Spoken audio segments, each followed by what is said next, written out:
मनुस्मृति मनुस्मृति मनुस्मृति मनुस्मृति मनुस्मृति। शूद्र बंधुओं, आपने केवल इस मनुस्मृति को ही ग्रंथ माना है। अगर आप गौतम धर्म सूत्र को पढ़ लेंगे जो कि मनुस्मृति का बाप है, तो शायद आप अपने को सनातनी और हिंदू कहना भूल जाएंगे निश्चित। देखिए, मैं आपके सामने इस गौतम धर्म सूत्र से आपके सामने कुछ खास जो है, बहुत है वैसे तो विशाल हो जाएगा, वीडियो बड़ा हो जाएगा, लेकिन मैं आपके सामने कुछ जो है इसके अंश रखता हूँ वानगी के रूप में, ताकि आप जान सकें कि ये सचमुच गौतम धर्म सूत्र जो है मनुस्मृति का बाप है। और देखिए, आपके लिए शूद्र बंधुओं के लिए इसमें क्या क्या जो है प्रतिबंध हैं, आप देखिए। ये है द्वितीय प्रश्ने प्रथम अध्याय है। शूद्र चतुर्थो वर्ण एक जाति है। शूद्र चतुर्थो वर्ण एक जाति, 51वां श्लोक है इसका और प्रथम अध्याय है। इसमें है चतुर्थो वर्णो इति वर्ण सामान्यत्वे सत्यपि चतुर्थ ग्रहणम पूर्वेशाम त्रयाणाम ब्राह्मणादि वर्णानां पृथक गर्वण्यम उत्पादनार्थम त्रयवर्ण का इति सिद्धात् एक जाति उपनयनम पूर्वेशाम द्वितीय जन्म तदस्य नास्त स्थित उपनयन प्रतिषेधाता तत्पूर्वक मध्यमनपि न भवति तद विषये ग्रह्याकार आह शूद्रास्यपि निषेक पुंसवन सीमांतोनयन जातकर्म नामकरण अन्नप्राशन चौलान मंत्रकाणी यथा कालमुपदिष्टानि इति। इसका अर्थ है शूद्र चौथा वर्ण होता है और वह एक जात होता है। शूद्र चौथा वर्ण तो होता ही होता है, लेकिन वह एक जाति होता है। अब आप समझिए इसका अर्थ। इसका अर्थ है शूद्र, ब्राह्मण, क्षत्रिय, वैश्य, शूद्र, ये चौथा वर्ण तो है ही, लेकिन गौतम धर्म सूत्र कहता है कि वह एक जात होता है। यानी सभी शूद्र भले ही आज वो 6743 जातियों में विभाजित हैं, लेकिन वो एक जाति है। शूद्र चौथा वर्ण होता है और वह एक जाति होता है। जैसे ब्राह्मण एक जाति होता है, क्षत्रिय एक जाति होता है, वैश्य एक जाति होता है, ठीक उसी प्रकार शूद्र एक जाति होता है। अर्थात उपनयन होने से, क्यों, इसका अर्थ भी बताया, अर्थात क्योंकि इनका उपनयन नहीं होता शूद्र का, अन्य 3 वर्णों के समान ये द्विजात नहीं होता, यह एक जात होता है। ये देख लीजिए, इसीलिए ये एक जात है, इनका उपनयन संस्कार नहीं हुआ है। ये सारे शूद्र जो है द्विजात न होकर के एक जाति हैं।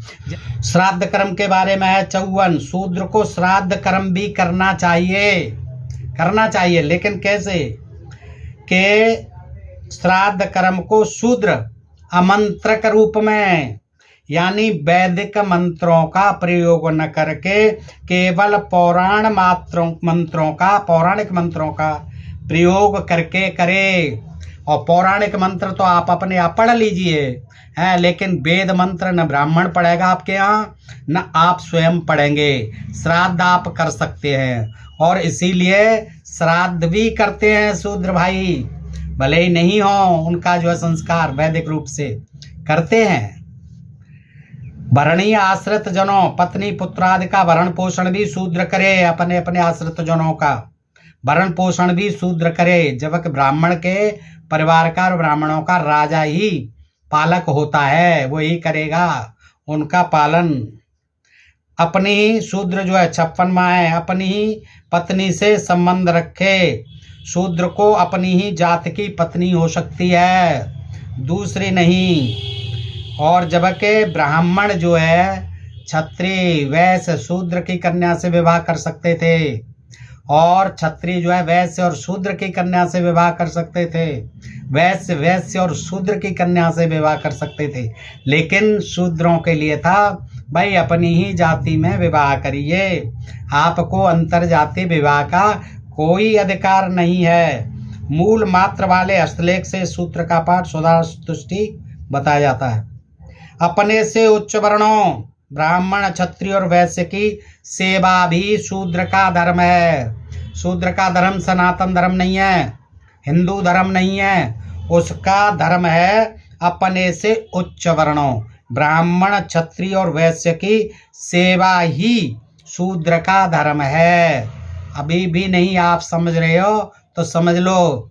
गौतम धर्म सूत्र जो है 57वें श्लोक में कहता है उत्तरेषां त्रयाणाम वर्णानाम परिचर्या शुश्रूषा च परिचर्चा चौत्रेषाम 57वां श्लोक। इसका अर्थ यह है सतशूद्र उच्च वर्ण की सेवा करे, साथ ही सेवा के अविरोध से कृष्यादि भी करे, खेती आदि भी करे। शूद्र असत शूद्र यानी अछूत भी कृष्यादि ही करे, वो भी खेती कर सकता है। यह व्यवस्था दिखाई गई है। सेवा में भी वैश्य की सेवा से क्षत्रिय की सेवा अधिक फलदायक है। हाँ, सेवा में भी किसकी ज्यादा फलदायक है? क्षत्रिय की, वैश्य की अपेक्षा। और क्षत्रिय की सेवा से ब्राह्मण सेवा अधिक फलदायक होने की बात भी बताई गई है। भैया आपके लिए यही फलदायक हैं, तीनों वर्णों की सेवा करना, यही आपका धर्म है। आप कहते हैं कि हमारा धर्म हिंदू है, आपका धर्म सनातन है, तो आप ये देख लीजिए गौतम सूत्र का ये जो है 57वां श्लोक साफ कह रहा है, ये मैं नहीं कह रहा हूं। देखिएगा आगे चलते हैं। शूद्र को जिनकी सेवा की हो उन्हीं से जीविका के लिए द्रव्य पाने की इच्छा रखनी चाहिए। जिनकी टहल चाकरी करता हो तो आजीविका उसकी जो उसी के घर से चलेगी जिसके घर में टहल चाकरी करता है। और आप टहल चाकरी किसके यहाँ करोगे ये देख लीजिए। जिसको वृत्ति की आवश्यकता हो वही सेवा करे, जिसको सेवा की जरूरत हो। सभी शूद्रों को सेवा कार्य में अनिवार्य रूप से संलग्न होने की आवश्यकता नहीं है। सबको जरूरी नहीं है कि सबको टहल चाकरी मिल जाएगी, वो भूखे मरो, यह बात भी सूचित है। जरूरी नहीं है कि सबको दी जाए टहल चाकरी। सेवा कर्म न करने वाला शूद्र फिर शिल्प कर्म कारीगरी से भी जीविका कर सकता है, कृषि आदि कर्म भी कर सकता है और शिल्प कर्म जितने भी हैं कर सकता है। यह बात मनुस्मृति में है, यह मनुस्मृति का उदाहरण दे दिया है। आगे देखते हैं। उन वर्णों में भी संभव होने तक पहले वाले वर्ण की सेवा करे। यानी पहला वर्ण कौन सा? ब्राह्मण की सेवा करे शूद्र, 59वां श्लोक है। और अर्थात संभव हो तो ब्राह्मण की सेवा करे, ऐसा संभव होने पर क्षत्रिय की सेवा करे, और क्षत्रिय भी नहीं मिले सेवा के लिए तो फिर वैश्य की सेवा करे। लेकिन सेवा ही करनी है आपको हर हालत में, यही आपका धर्म है। सेवाव्रती शूद्र को अब देखिए, ये बहुत महत्वपूर्ण है। कूर्चम तृणादि शेषम प्रसिद्धम जीर्णान्योपभोक्तान्योपान दादीन परचरते शूद्राय देयानि। अयम तो शूद्रावृत्ते शूद्रस्य नियमो च गृहस्थवृत्ते तस्य तु वृत्तनपेक्षम सामान्य कारणे विशेषत्वम। ये अर्थ है इसका। सेवाव्रती शूद्र को पुराने जूते, छाते, वस्त्र और कुर्सी, पुराने नए नहीं, ये सब जो है देने चाहिए। अपनी टूटी फूटी कुर्सियाँ, फटे पुराने अपने पहने हुए वस्त्र, टूटे फूटे छाते और पुराने जूते पहने हुए, ये शूद्र को जो है अपनी सेवा के बदले में, सेवाव्रती है, ये देना चाहिए। ये आदेश है। 60वां श्लोक आगे का है। सेवाव्रती शूद्र दुजातियों का झूठा भोजन खाए। सुन लो कान खोल के। 61वां श्लोक है। यद भुक्तावशिष्टम तदस्यानसनम ना अब्राह्मणो योच्छिष्टम प्रयच्छेदित्येत तदास विषयम गृहस्थ शूद्र विषयम मित्तन्ये तथा च व्याघ्र। क्या कहते हैं? उच्छिष्टम अन्नम दात्र्यम शूद्रायाम अग्रह मेदिने ग्रह आस्था तो दातव्यम अनुच्छिष्टम दिने दिने इति। 61वां श्लोक है। इसका अर्थ है सेवाव्रती शूद्र दुजातियों का झूठा भोजन खाए। समझ रहे हो कि नहीं? 61वां श्लोक कह रहा है सेवाव्रती जो करने वाले हैं वो शूद्र दुजातियों का बचा कुचा झूठा खूटा वो भोजन खाएं। अच्छा भोजन नहीं मिलेगा, कोई अधिकार नहीं है आपको अच्छा भोजन करने का, स्वादिष्ट भोजन करने का और अपना भोजन बना के खाने का।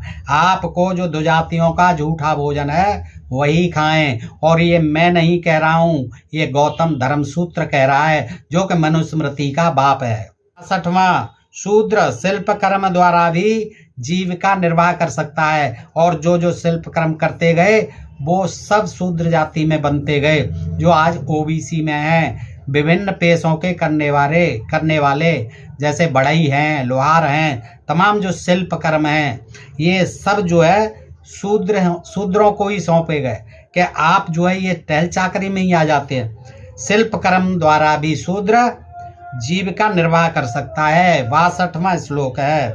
63वां, च आयमां श्रदेत भर्तवर्ष्यं तेन क्षीणोमपि परिचर्या वर्तमान शूद्रो यदि क्षीणं कर्मं कर्तुं समर्थो भवति तथापि तदापि यमसो पूर्वमाश्रितः कर्मण्यं करोति तेनासो भर्तव्यः पूर्वकर्तापेक्षया। 63वां श्लोक है, इसका अर्थ सुन लें। जिस व्यक्ति ब्राह्मण आदि की शूद्र आश्रय करता हो, जिसके आश्रय रहता हो सेवा करके ब्राह्मण आदि की, ब्राह्मणाद उस शूद्र के दुर्बल सेवा करने में असमर्थ होने पर भी उसका भरण पोषण करे। सेवा करने में असमर्थ हो जाए, बेचारा बुढ़ा हो जाए सेवा करते करते, तो ब्राह्मण को चाहिए कि उस शूद्र को फिर भी से उसकी जो है खाने पीने को देता रहे, अपने जूठन कूटन और नए पुराने वस्त्र पुराने सब जो बताए गए वो देता रहे। आगे का है, वह सेवक शूद्र भी स्वामी के वृत्तिहीन या क्षीण होने पर उस स्वामी का भरण और सेवा करे। हाँ, शूद्र भी अगर पैसे वाला हो जाए, धीरे धीरे थोड़ा बहुत हो जाए, तो उसका भी बनता है कि वृत्तिहीन या क्षीण होने पर उस स्वामी का भरण और पोषण करे, फिर उल्टा खिलाए पिलाए उसको। अगर वो कमजोर हो जाए, वृद्ध हो जाए, न कमाने लायक रहे, तो शूद्र को भी चाहिए। ये 64वां श्लोक है। तेन च शूद्रेणोत्तरो व्रत क्षीणो वर्तव्य शिल्पादिपि पूर्वकर्ता पक्षीय व अन्यम जातु करणीय। आगे का है, सेवक शूद्र द्वारा संचित धन उस क्षीण हुए स्वामी के भरण के लिए हो। थोड़ा बहुत भी अगर जोड़ लिया उसने, शूद्र ने, 65वां श्लोक है गौतम धर्म सूत्र का, कि सेवक शूद्र द्वारा संचित धन उस क्षीण हुए स्वामी के, यानी बेकार हो गया, दुर्बल हो गया, वृद्ध हो गया या विकलांग हो गया, तो फिर उसके जो धन कमाया है शूद्र ने, अब उसकी सेवा में खर्च करे, उसका जो है खर्च वहन करे, शूद्र के लिए भी। देखिएगा ये कहा है, सभी वर्ण के लोग, ये 68वां श्लोक है, सभी वर्ण के लोग वैश्यादि भी अपने से उच्च वर्ण के लोगों की परिचर्या करें। ये केवल शूद्रों के लिए तो है ही, लेकिन वैश्य आदि भी ऊपर के, यानी क्षत्रिय और वैश्य भी, शूद्र ब्राह्मण क्षत्रिय वैश्य की, वैश्य ब्राह्मण और क्षत्रिय की, तथा क्षत्रिय ब्राह्मण की परिचर्या करे। क्षत्रिय यानी ब्राह्मण की सबको करनी है, क्षत्रिय को भी करनी है और फिर वैश्य को भी करनी है और क्षत्रिय को भी करनी है, लेकिन ब्राह्मण किसी की परिचर्या नहीं करेगा, न किसी की सेवा नहीं करेगा। आगे का है दोस्तों, देखिए ये बहुत महत्वपूर्ण है। 69वां है 69, कि आर्य सह त्रैवर्ण कह अनार्य शूद्र तयो कर्मण आचार्य से व्यक्तिक्षेपे व्यत्यासे सत्य तयो साम्य भी भवति न परचार्य परिचारक भाव ब्राह्मणादेर अर्प्य नार्य कर्मा चेनम न शूद्रेण परचरणीय। देखिए इसका अर्थ है, आर्य ब्राह्मण क्षत्रिय वैश्य, इनको आर्य कहा गया है।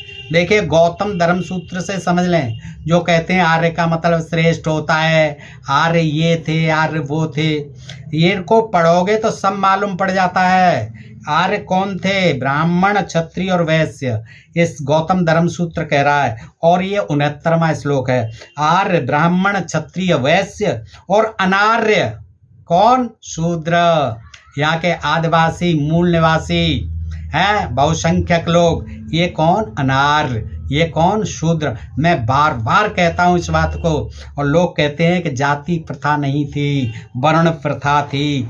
कोई यहाँ आर्य नहीं थे, आर्य कोई जाति नहीं थी, आर्य कहीं बाहर से नहीं आए थे। आर्य जो है यहाँ के मूल निवासी थे, मूल निवासी थे। तो यहाँ आकर के उन्होंने हम लोगों को, जो मूल निवासी यहाँ के थे, आदिवासी थे, उनको अनार्य क्यों कहा? उनको अनार्य क्यों कहा?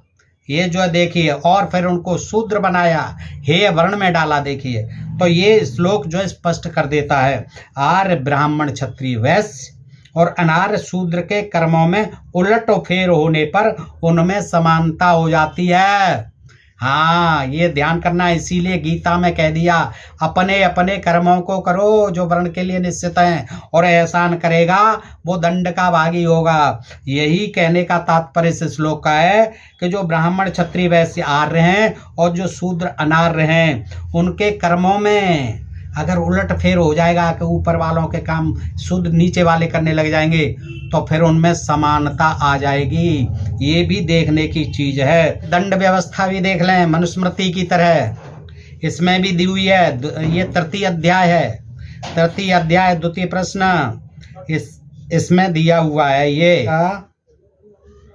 पहला, इस श्लोक को देखें, शूद्रो द्विजातीन विसंध्याया अव्यत्य च बागदंड पारुष्याभ्याम मंगमोच्यो एना अपहन्यातः। पहला श्लोक है, इसका अर्थ है शूद्र स चतुर्थो वर्ण स द्विजातीनम ब्राह्मणी दास त्रीन वर्णानि बाक पारुष्येणाम विसंध्याया अविभूय दंड पारुष्येण अविंध्य च। तो इसका अर्थ है शूद्र जानबूझकर उग्रवाणी के द्वारा अथवा उग्र प्रहार द्वारा द्विजातियों का पीड़न करता है, और उसने जिस अंग के द्वारा अपराध किया हो उस अंग को राजा कटवा दे। देखिएगा, जिस अंग से अपराध किया हो, अब वाणी के द्वारा किया है, जीभ को कटवा दो। हाथ के द्वारा प्रहार किया, हाथ को कटवा दो। पैर से प्रहार किया है तो पैर को कटवा दे राजा। ये जो है शूद्र के लिए है। शूद्र की कहाँ हिम्मत थी कि किसी को वाणी द्वारा या किसी प्रहार द्वारा दुजातियों को सताता। नहीं, ऐसा कर ही नहीं सकता, पीड़ित नहीं कर सकता। उसमें कहाँ औकात थी, आज भी औकात नहीं है। तो ये कहते हैं शूद्र जानबूझकर उस उग्रवाणी के द्वारा अथवा उग्र प्रहार द्वारा द्विजातियों को पीड़ित करता है, तो उसने जिन अंग के द्वारा अपराध किया हो उस अंग को राजा कटवा दे। ये देखिए, ऐसा ही विधान मनुस्मृति में है। आपने सुना तृतीय अध्याय का पहला श्लोक। आगे का है कि द्विजात स्त्री में गमन करने पर शूद्र की जननेंद्रिय कटवाने का और सारी संपत्ति छीनने का दंड देना चाहिए। ब्राह्मण क्षत्रिय वैश्य शूद्र की कन्या को विवाह कर सकता है, क्षत्रिय वैश्य और शूद्र की कन्या का विवाह कर सकता है, वैश्य शूद्र की कन्या और वैश्य की कन्या से विवाह कर सकता है। लेकिन यदि शूद्र जो है अगर कर ले या द्विज जाति में द्विजात की स्त्री में गमन कर ले, तो शूद्र की क्या जननेंद्रिय कटवाने का ये है। देखिए किस तरह का ये अमानवीय ये था। अपने लिए सारी सुख सुविधाएं, सारे नियम ठीक ठाक, लेकिन शूद्रों के लिए देखिए कितना अमानवीय, कितने अमानुषिक थे ये दंड विधान। देखिएगा कि फिर उसकी जननेंद्रिय को तो कटवाए ही है, उसकी सारी संपत्ति भी छीनने का दंड देना चाहिए। ये केवल शूद्रों के लिए ही क्यों, ये ब्राह्मण के लिए क्यों नहीं, जो कि तीनों की स्त्रियों से कुछ भी कर सकता था। है तमाम जो है धर्म के आधार पर, धर्म के नाम पर तमाम देवदासियां, तमाम जो है अप्सराओं से, तमाम रानियों से, तमाम जो दान में ले जाते थे ये रानियों तक को, इनके लिए कोई दंड विधान नहीं था। लेकिन शूद्र ने हिमाकत की कि दुजाति की स्त्री की तरफ देखने की, तो उसके लिंग को, जननेंद्रिय को कटवा दिया जाए और सारी संपत्ति उसकी छीन ली जाए।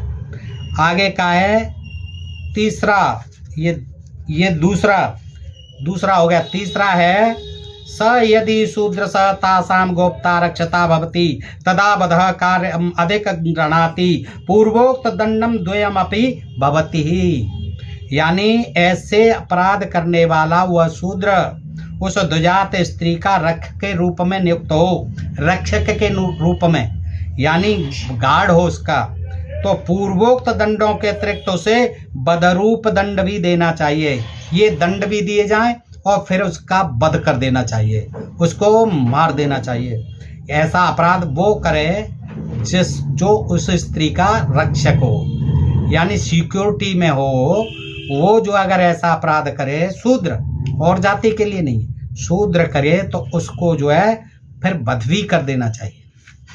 आगे का है देखिए, शूद्र के बुद्धिपूर्वक अक्षर ग्रहण करने की इच्छा से वेद पाठ सुनने पर, हाँ शूद्र अगर ये चाहे बुद्धिपूर्वक कि मैं कुछ सुनूं, ज्ञान हासिल करूं, मैं भी, मेरी भी उत्कंठा है कि मैं वेद का क्या है ज्ञान जो सुनना चाहे किसी धार्मिक ग्रंथ का, तो वेद पाठ सुने तो उसका क्या करे, शीशे और लोहे से उसके कान भर देने लायक दोष, दुजातियों के साथ वेद के अक्षर का उच्चारण करने पर जिह्वा छेदन कर देने लायक दोष और वेदवाणी धारण करने पर शरीर तोड़ देने लायक दोष होता है। अब देखिएगा, है मनुस्मृति से खतरनाक ये गौतम धर्म सूत्र। आप देखिएगा, इसका अर्थ एक बार फिर समझिएगा कि अथम हेति वाक्यालंकारे उपश्रुत्यम बुद्धिपूर्वम अक्षरम ग्रहणम श्रवणम अस्य शूद्रस्य वेदम पशुव्रत सा त्रिपुंजम त्रिव्या त्रिगुणानि जतनान च द्रवीकृतेन श्रोत्रे प्रतिपूर्य तव्ये। ये इसका अर्थ है, शूद्र अगर चाहे अक्षर ग्रहण करना यानी सीखना, वेद पाठ सुनना, तो उसके शीशे और लोहे से उसके कान भर देने लायक दोष बनता है। उसके कानों में शीशा लोहा भर दिया जाए, कब कि वो सुन ले अगर वेद पाठ को। दुजातियों के साथ अगर वेद के अक्षर का उच्चारण भी कर दे, एक अक्षर का दुजातियों के साथ बैठकर गलती से, तो उसकी जीभ को काट दिया जाए, जिह्वा छेदन कर दिया जाए। और वेदवाणी धारण कहीं से याद कर ले, एक आध श्लोक धारण कर ले, तो शरीर तोड़ देने लायक, पूरे शरीर को मार मार के तोड़ देने लायक दोष होता है। आगे का है 5वां श्लोक। इसमें देखिए कि मर्यादा को लांघ कर आसन, शयन, वार्तालाप और मार्ग में दुजातियों के साथ समानता प्राप्त करने का यत्न करने वाला। समानता का कोई मतलब नहीं है शूद्रों के लिए, देखिएगा आप। इसीलिए तो ये चाहते हैं कि ये शूद्र जो है कभी हमारे बराबर नहीं आए हैं, ये आरक्षण हटाया जाए, ये मनुस्मृति इन्हीं धर्म ग्रंथों को ये फिर से लाया जाए। तो क्या कहते हैं कि मर्यादा को लांघ कर आसन, शयन, वार्तालाप और मार्ग में दुजातियों के साथ समानता प्राप्त करने का यत्न करने वाला शूद्र दंडनीय होता है, दंड का अधिकारी होता है। शूद्र को आसन आदि में दुजातियों के साथ समानता करने का यत्न नहीं करना चाहिए, कभी बराबर बैठने का यत्न नहीं करना चाहिए। कान खोल के सुन लो। और इसीलिए आज भी गांवों में चारपाइयों पर, कुर्सियों पर इन शूद्रों को नहीं बैठने दिया जाता। जगह जगह देख लीजिए, आज भी आप नहीं बैठने दिया जाता। यही गौतम धर्म सूत्र जैसे धर्म सूत्र ये आपको बाध्य करते हैं कि मानिए ये नीति विधानों को, अन्यथा आप दंड के भागी होंगे। ये देखिए, और इनको अगर आप पढ़ लेंगे, सुन लेंगे, तो मैं बिल्कुल स्पष्ट रूप से कहता हूँ कि फिर आप हिमाकत नहीं करेंगे अपने को कि हम हिंदू हैं, गर्व से कहो हम हिंदू हैं, हम सनातनी हैं। लेकिन विडंबना यह है, सब कुछ लिखा हुआ है, आप पढ़ना नहीं चाहते, और पढ़ करके आप सुनना नहीं चाहते, सुन करके आप समझना नहीं चाहते, और आज भी इस वीडियो को आप नहीं देखेंगे क्योंकि आपके अंदर इस मनुवादी इन्हीं धर्म शास्त्रों की जो ये नीति विधान हैं ये कूट कूट कर भर दिए गए हैं और आपको मानसिक गुलाम बना दिया गया है। तो दोस्तों, आज मैं आपको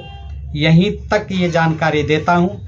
आप इसको धैर्यपूर्वक और बड़े ध्यान से आदि से अंत तक अवश्य देखें इस वीडियो को, और ये जानकारी के बारे में अवश्य बताएं कि आप क्या सोचते हैं।